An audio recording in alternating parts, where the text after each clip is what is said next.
Welcome to this week's edition of Pound for Pound ATL, the Atlanta Falcons Think Tank. Hey, I'm Toby D, and of course you know, if we think about it, we're going to talk about it. Today I got one I want to talk about, something that I thought about at work.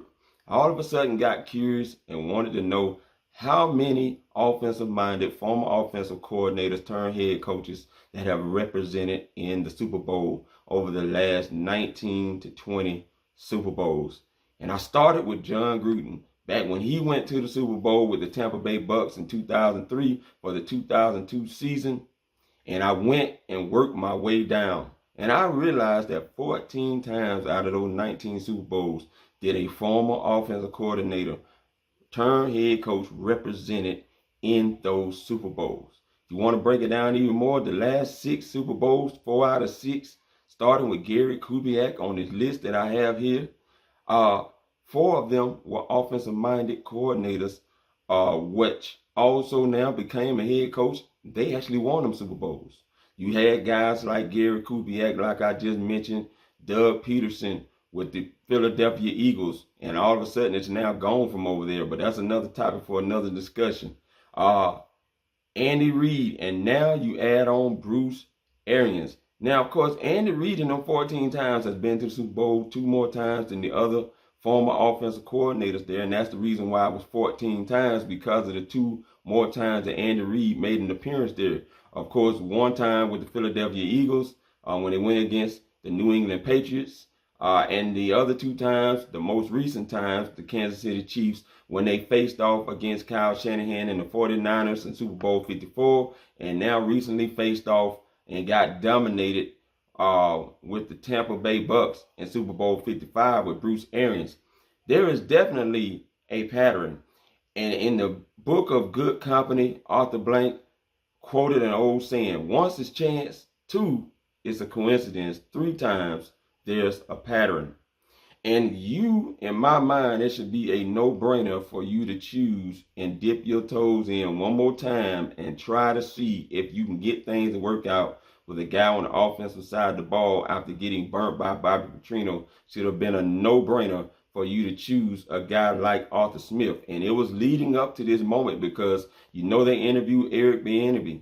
You also know they interviewed Joe Brady, who was in his first year as an offensive coordinator of the Carolina Panthers and had major connections with our GM, Terry Fontenot, when they was in New Orleans. Now, when you got 3 now coaches that have won within your own division in the NFC South, that also formulates a pattern that you need to have chosen an offensive-minded coach. You had Jon Gruden, who I mentioned, and which was my landmark that I started with, that won it with the Tampa Bay Bucks, now with the Las Vegas Raiders. You got Sean Payton, despite how we feel about Sean Payton, Sean Payton still got to the Super Bowl, and him and Drew Brees won it in 2010 for that 2009 season. And now you can add Bruce Arians on to that. That rings loudly that Arthur Smith or anyone from an offensive mind standpoint needed to be your head coach this time around.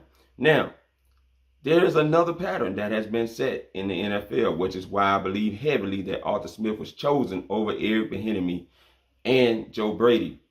And despite how we feel about this guy, he has definitely left an imprint and is still in the NFL right now and still young.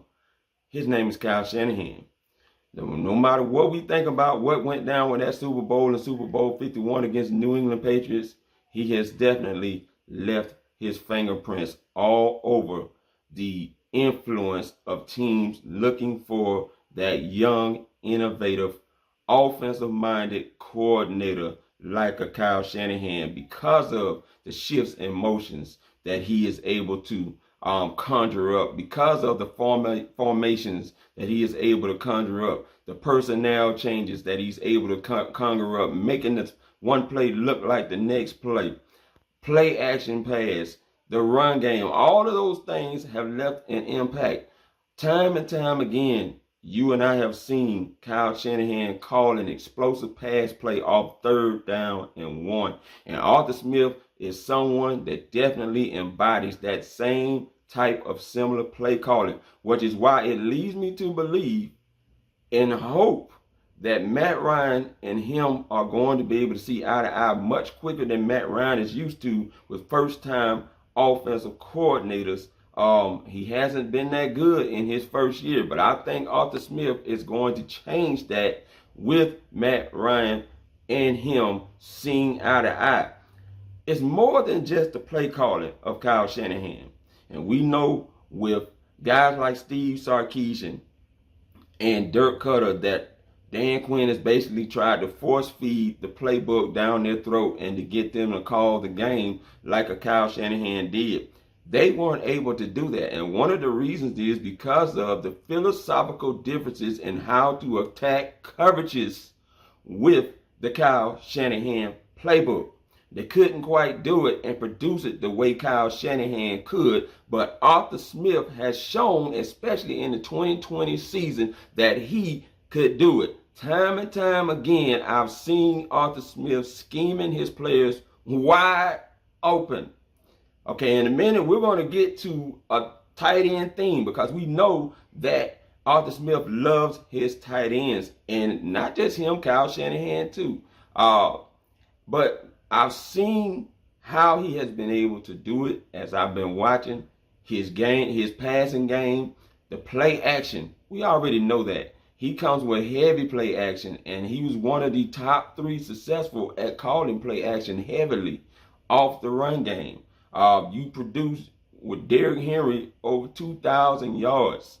That is pretty huge for your offense. Now, as much credit as we give to Derrick Henry, we got to give a lot of kudos to Arthur Smith too, because Arthur Smith has been great at doing what he does and having a firm grasp on the Kyle Shanahan-esque offense.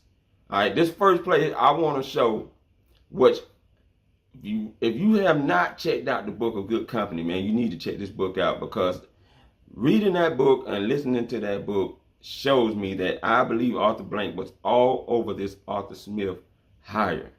But you got a 2nd down and 20 here that I want to show. Now, this is against the Broncos week 1. And the Broncos, you know, Vic Fangio, they're going to be aggressive. Jeremiah Tatu is a guy that we was hoping that we make it bring here as an Atlanta Falcon, because I believe he's a free agent.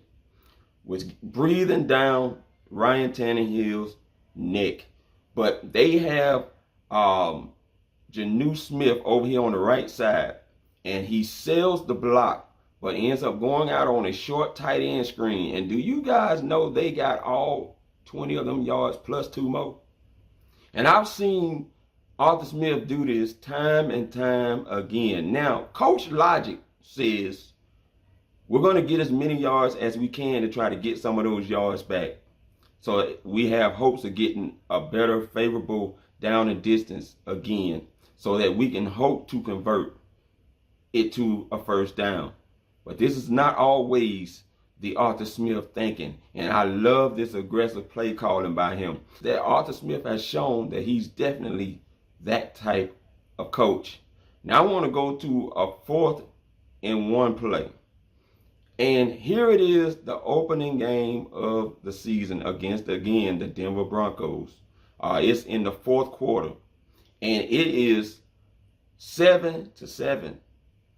And Mike Vrabel finally gives the go-ahead and say, you know what, Arthur Smith, call us up something, because we need a score here.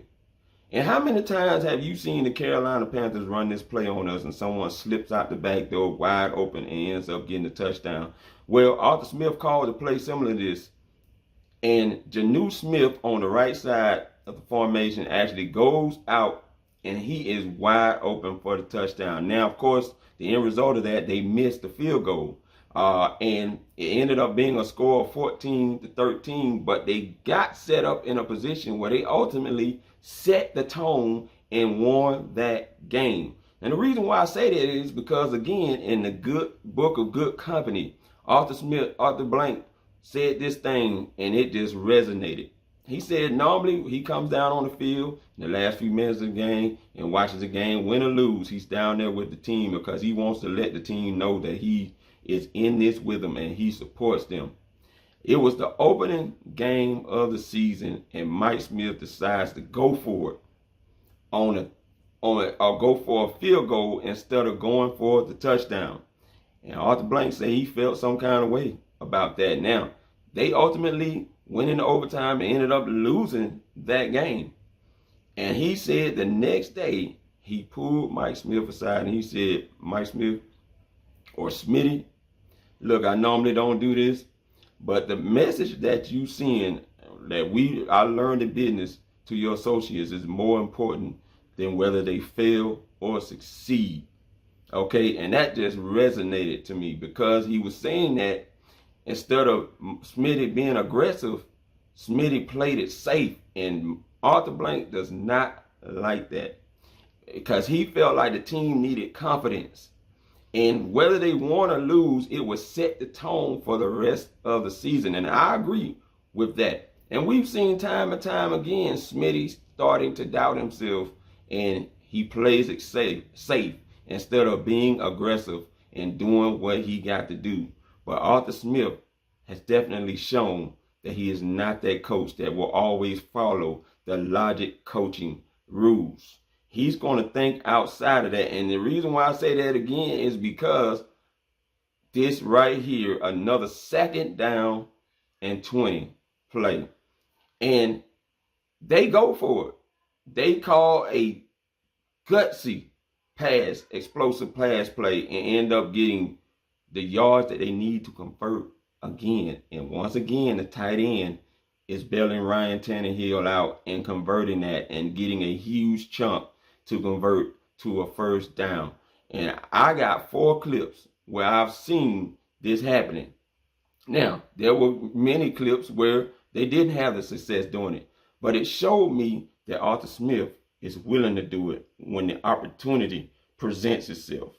This is not a guy that is going to play it safe.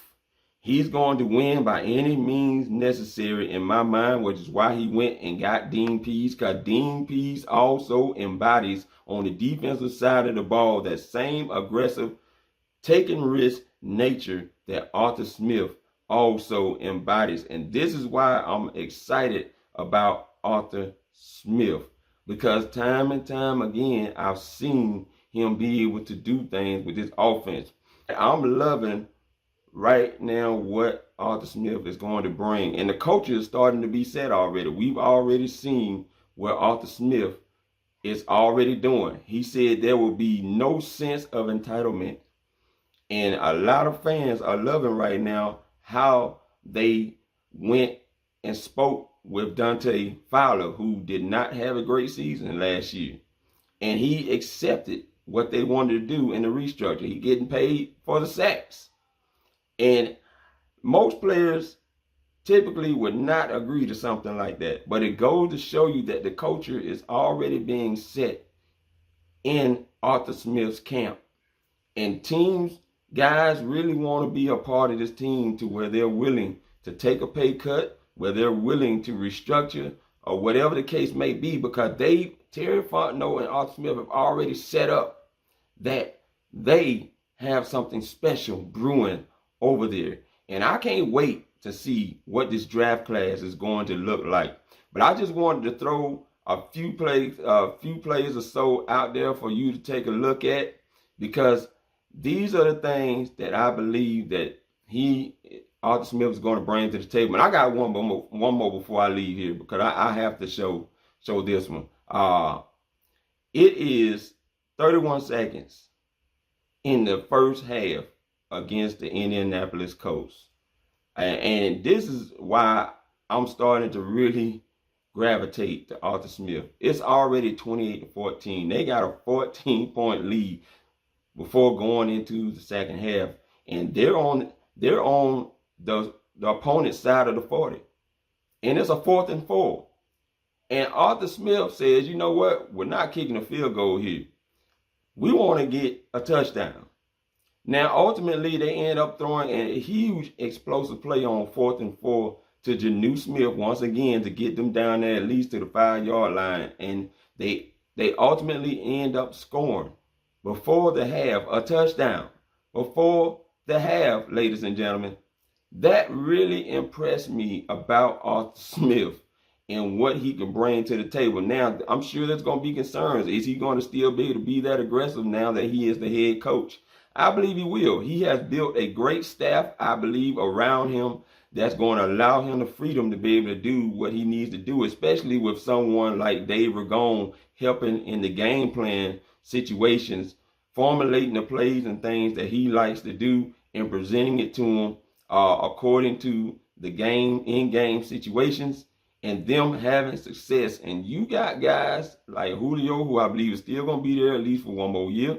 At least that's been reported that he's not going anywhere. Matt Ryan, we know, is going to be there. You got still Russell Gage, Calvin Ridley, all of these weapons.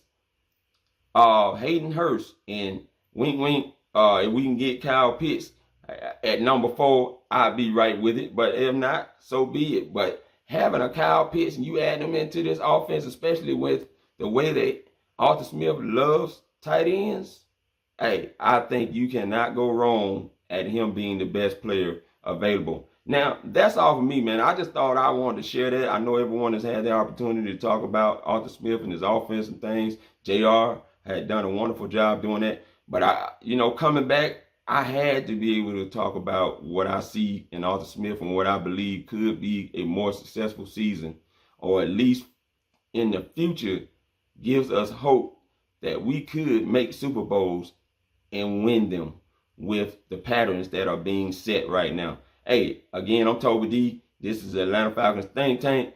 Peace. I'm out.